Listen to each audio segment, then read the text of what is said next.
gitna ng lamay, may nilalang na hindi dumalo para makiramay, kundi para kumain.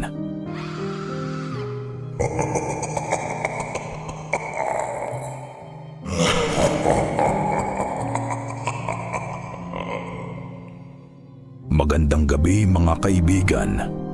Ito muli ang Aswang Confessions. Ang programang nagbubunyag ng mga kwentong pilit itinatago ng gabi. Mga karanasang hindi mo maririnig sa balita, ngunit binubulong ng hangin sa mga liblib na baryo. Ngayong gabi, tutungo tayo sa lalawigan ng Capiz, isang lugar na matagal nang tinatawag ng ilan bilang tahanan ng mga nilalang ng dilim. Ngunit para sa mga taga roon, isa lang itong pangalang paulit-ulit na binabanggit ng mga takot, pero bihirang maunawaan. Sa gitna ng isang lamay, kung saan dapat ay puro dasal at paggunita, may naganap na kakaibang gabi. Isang gabi ng bulong ng lamig at ng mga matang nakamasid sa dilim. Manatili kayo mga kaibigan, dahil ngayong gabi ating maririnig ang kumpisal ng isang saksi. Isang kwentong magpapatunay na minsan, kahit sa harap ng kamatayan, may mga nilalang na buhay pa rin sa gutom.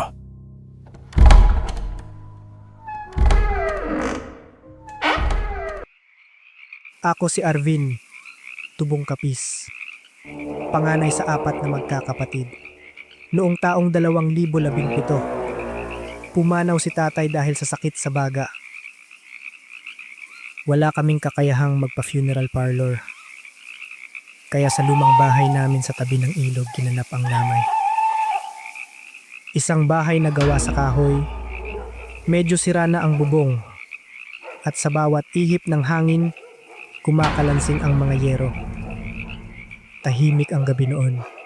Sobrang tahimik. Tanging ang ihip ng hangin at tunog ng kuliglig ang maririnig. May ilang kamag-anak na nagkukwentuhan sa labas. Nagkakape. Nag-aabot ng sigarilyo para lang mapanatiling gising ang katawan. Pero kahit may mga tao, ramdam ko ang lamig na hindi normal. Hindi yung lamig ng panahon. Lamig na parang may ibang presensyang dumadaan. Walang kuryente sa amin noon, kaya gasera lang ang ilaw. Yung apoy nito, minsan nanginginig. Parang tinatangay ng hangin, kahit sarado naman ang mga bintana. Habang nakatingin ako sa kabaong ni tatay, napansin kong may gumagalaw sa gilid ng liwanag. Akala ko anino ko lang, pero hindi. May aninong humahaba, dahan-dahang dumadaan sa may bintana. Napalingon ako, pero wala akong nakita. Pagbalik ng tingin ko sa kabaong, parang may bahagyang paggalaw ang kurtinang nakasabit sa likod. Hangin lang siguro, sabi ko sa sarili ko. Pero sa loob ko, may bumubulong na hindi lang kami ang nandun. Akala ko isa lang sa mga bisita. Pero nang tumingin ako, wala na. Tahimik ang paligid, tanging hampas lang ng hangin sa kurtina at lagitik ng gasera ang maririnig. Maya-maya, narinig namin ang tahol ng aso. Sunod-sunod, galit na galit, parang may paparating. Lumabas si Tito Rumi para silipin.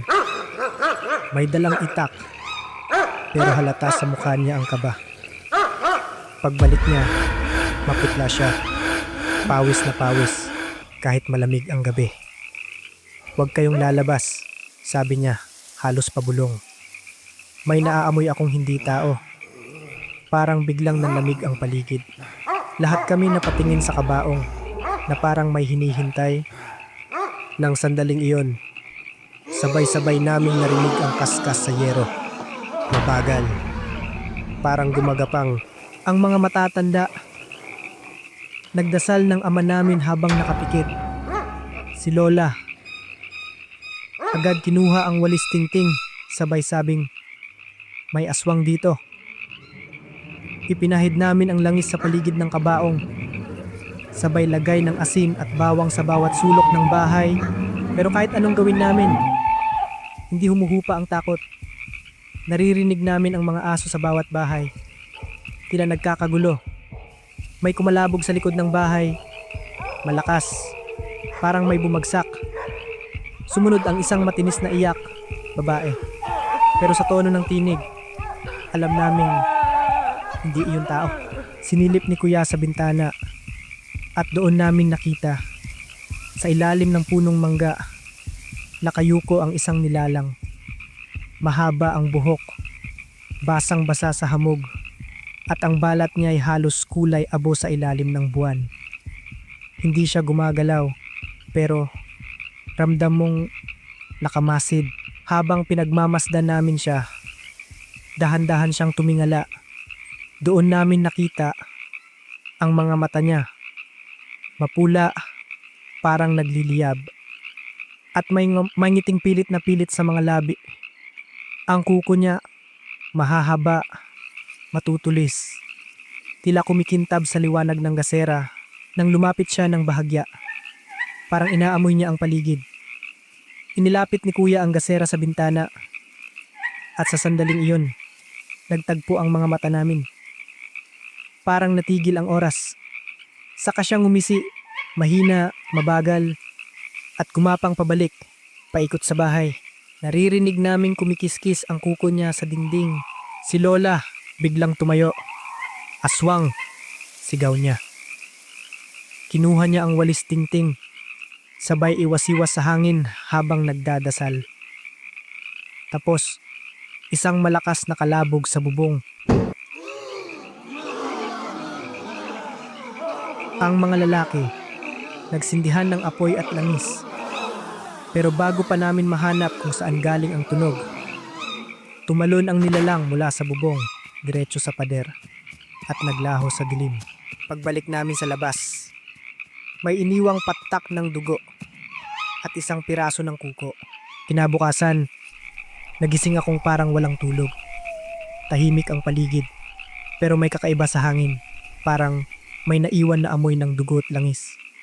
Paglabas ko, nakita ko sina Tito at Kuya, nakayuko sa tabi ng kabaong. May mga bakas ng paa sa lupa, pero kakaiba. Parang hindi tao, mahahaba, paikot-ikot, at huminto sa mismong tapat ng pintuan. Nilapitan ko ang kabaong. Hindi agad namin napansin. Pero nang silipin ni Kuya, doon ko nakita, bahagyang nakabukas ang takip. Si Tatay, tila gumalaw. Pero nang ilapit namin ang ilaw, may hiwang maliit sa dibdib niya. Parang sinadyang hiwain para sumilip sa loob. Walang dugo, pero halatang may kinuha. Tinawag namin ng pari. Sabi niya, baka daga o pusa. Pero kahit siya, halatang hindi kumbinsido. Ang mga matatanda, tahimik lang, nagro-rosaryo. Umiiyak ng walang tinig. Kinahapunan, sinabuyan ng asin ang buong paligid. Sinindihan ang mga dahon ng bayabas at tanglad. Pero kahit ganun, pakiramdam namin, may mga matang nakamasid mula sa labas ng bintana. Simula noon, sa tuwing may lamay sa amin, laging may gising hanggang umaga. Walang natutulog at sa bawat sulok ng bahay, may nakasabit na bawang, may baso ng asin at may krus na nakapako sa pinto. Hindi namin muling nakita ang nilalang na yun. Pero tuwing naririnig ko ang tahol ng aso sa hating gabi, naaalala ko pa rin ang gabing iyon. Ang gabing may kumain sa gitna ng lamay. Ang kamatayan ay dapat dumarating ng tahimik. Pero sa Kapis, may mga nilalang na ginagawang handaan ng lamay. Ako po si Kuya Boy at ito ang Aswang Confessions. Kung nagustuhan ninyo ang kwentong ito, huwag kalimutang mag-like, mag-share at mag-subscribe. I-click ang bell icon para lagi kayong updated sa mga susunod na kababalaghan.